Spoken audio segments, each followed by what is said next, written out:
Day 37. Another quiet morning. This world has been my home for a while now. It's peaceful, predictable. I've built my house, tamed the land, and mapped the surrounding area. Every block placed, every tree chopped. It's all been me. Or so I thought.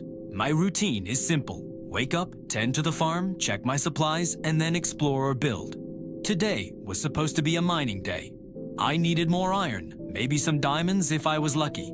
I gathered my gear, a trusty iron pickaxe, a stack of torches, and some food. The sun was just climbing over the hills as I set out towards the cave system I'd been working on. It started subtly, a block out of place. A single piece of cobblestone missing from a path I'd laid just yesterday. I brushed it off. Maybe I'd misclicked. It happens. But then, inside the cave, I saw it. A torch. It wasn't one of mine. I always place my torches on the right-hand wall. It's a simple rule to avoid getting lost. This one was on the left, flickering dimly in the dark. My heart skipped a beat. A bug? A weird glitch in the world generation? It had to be. There was no other explanation. I mined it, replaced it on the right wall, and tried to forget about it. But the oddities continued. A few days later, while exploring a new forest, I found a tree with its top half missing. Not chopped down in the usual way, where the whole trunk disappears, but sheared off, leaving a floating canopy of leaves. It was unnatural. Something a player might do, clearing a line of sight or just messing around. But there was no one else here. The player list always showed just one name, mine. A chill ran down my spine. I was starting to feel watched. The familiar blocky landscape suddenly felt alien. The silence wasn't peaceful anymore. It was heavy, filled with an unspoken presence. I decided to investigate systematically. I started crafting signs, marking every strange occurrence. Broken path block, Day 38. Floating tree, Day 41. I built lookout towers, scanning the horizon for any sign of movement, anything that didn't belong. Days turned into weeks. The evidence mounted. A chest I knew I had filled was half empty. A small temporary dirt hut appeared overnight on a distant hill, only to vanish the next day. It was like a ghost was haunting my world, leaving just enough of a trace to make me question my sanity. Was I imagining all this? My search for answers led me deep into an unexplored jungle biome, a dense, dark place I'd avoided until now. The air was thick with humidity, and the sounds of unseen parrots echoed through the canopy.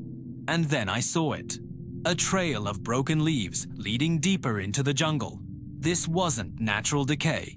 It was a path, deliberately cleared. I followed it, my hand hovering over my sword's hilt.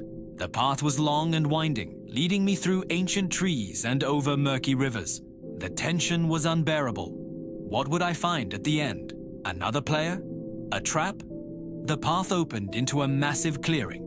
In the center stood a structure unlike anything I had ever seen. It was a colossal tower, built from obsidian and nether brick, materials I'd barely begun to collect myself. It scraped the sky, a dark monument against the clouds. There were no windows, no doors, just smooth black walls that seemed to absorb the light.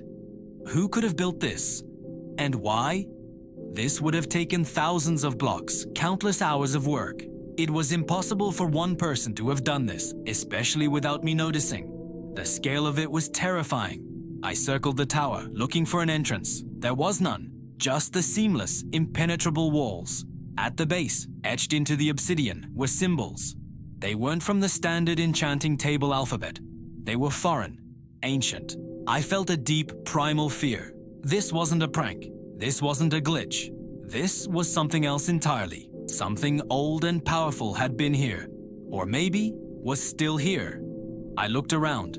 The jungle was silent. The birds had stopped chirping. It was just me and this impossible monolith. My own small wooden house seemed so fragile now, so naive. My entire understanding of this world was shattered.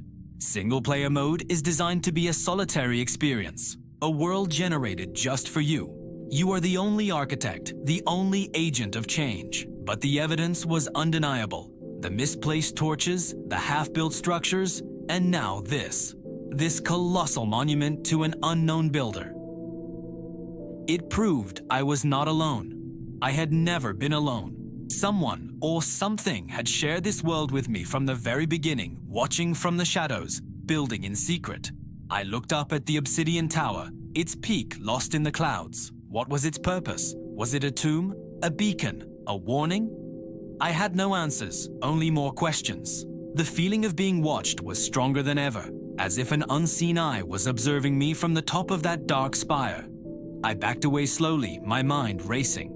I had to get back, to reinforce my base, to prepare for whatever came next.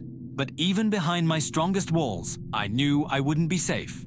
My sanctuary had been violated. This world was no longer my own. A creeping dread settled over me as I made my way back through the silent jungle.